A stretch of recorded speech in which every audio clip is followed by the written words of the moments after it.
sea, no es una decisión que tomara aquí sin la Suprema Corte unilateralmente. No. Afortunadamente la Corte no tiene esa facultad.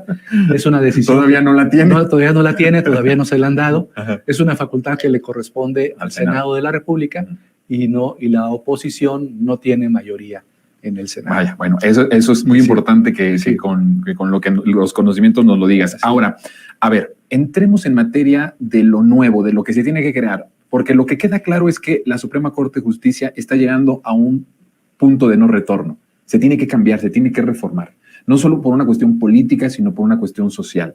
Vemos abajo cuántas personas están sin sentencia, cuántas personas abajo están porque son pobres, que no pueden pagar fianza, que no pueden pagar traductores, que no pueden pagar abogados. Vemos todo esto. Ya le urge al pueblo en general que esto se cambie, no solamente por una cuestión política, sino por una cuestión, vuelvo a decir, social.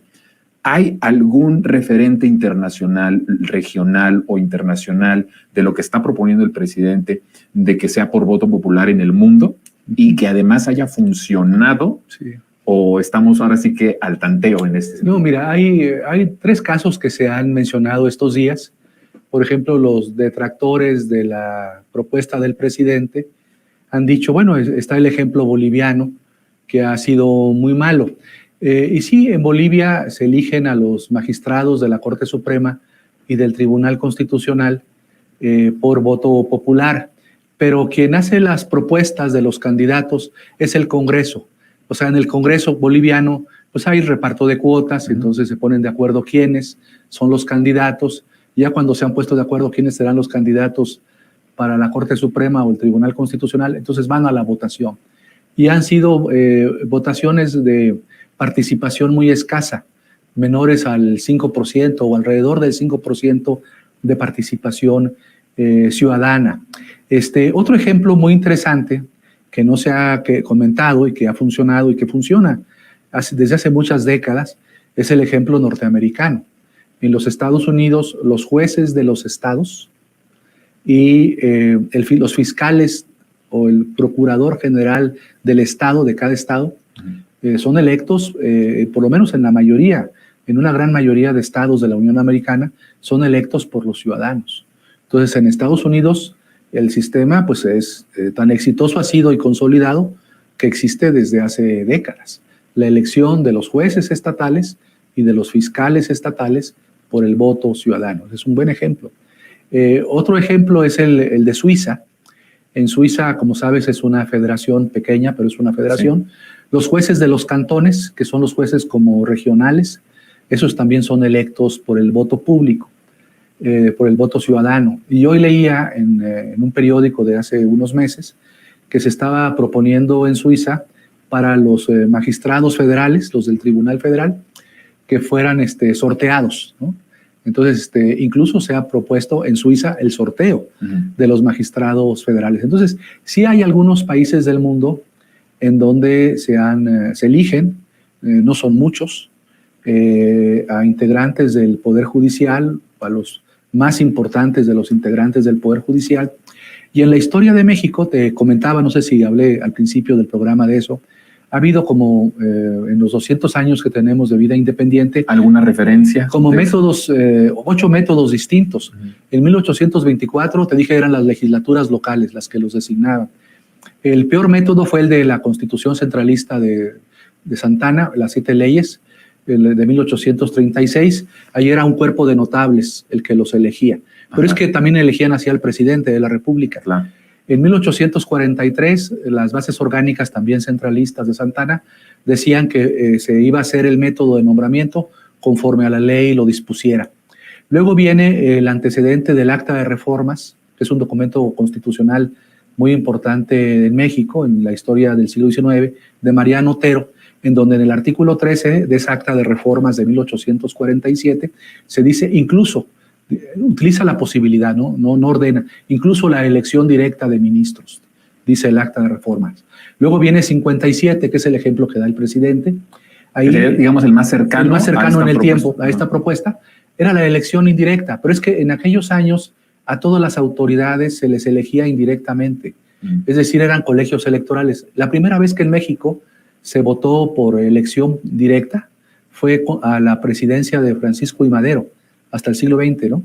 Durante el porfiriato, en la presidencia de Lerdo de Tejada, de don Benito Juárez, todos los nombramientos de elección eran indirectos, incluyendo los de los ministros y los de el fiscal general de la República. Y luego ya te he contado lo del siglo XX, el primer método del 17, donde eran las legislaturas locales y el Congreso aprobaba por mayoría, el método de Obregón y de Calles, del 28 hasta el 94, centralista, presidencialista, ese método, y el método que tenemos ahora, que fue concebido para el reparto de los ministros entre el PRI y el PAN.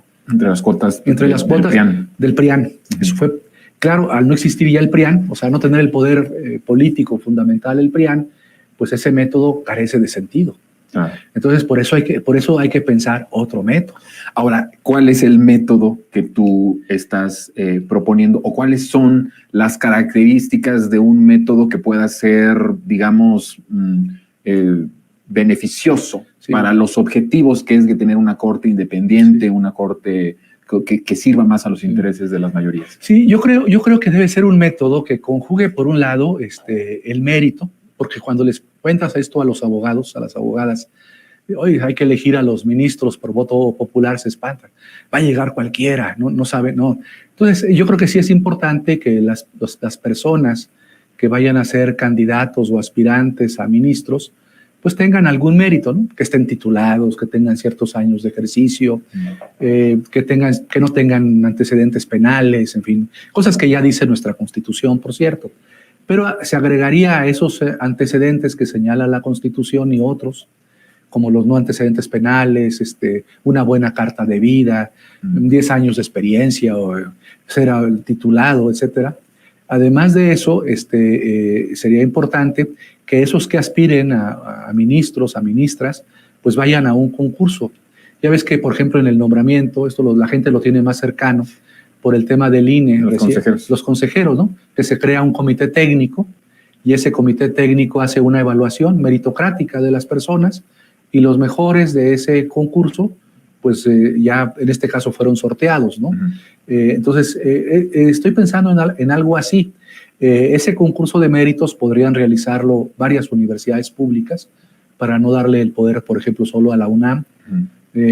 Podrían participar varias universidades, 3 o 4 universidades con expertos, abogados, expertos en exámenes, docentes, académicos, que preparen las preguntas. Eso sí, la ley debe definir muy bien cómo serían los exámenes, las entrevistas, la revisión de los currículums. Y entonces los finalistas, 5 finalistas por cada vacante, esos irían a la elección.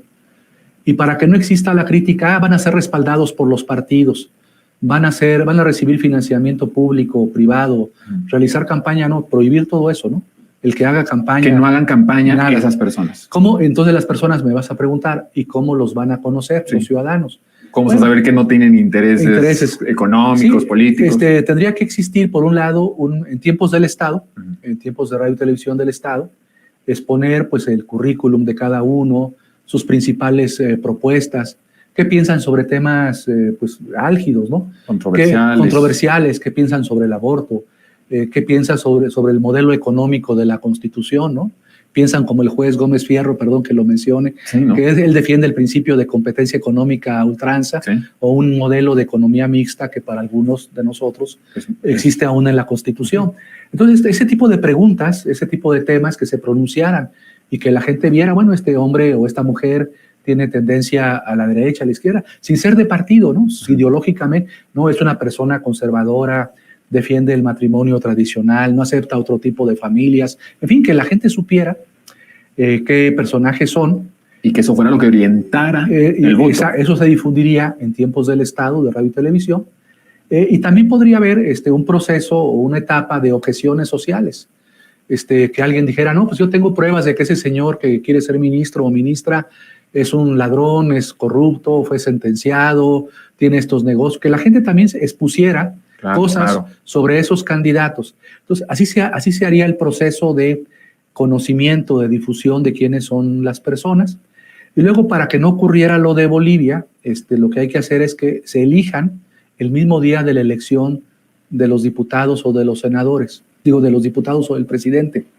O sea, que O sea, en la elección federal presidencial. En la elección presidencial se elijan ahí, porque así lo que te aseguras es que exista cierta participación ciudadana y que no tengamos el 5% de votos de Bolivia, ¿no? Que es lo que se cuestiona.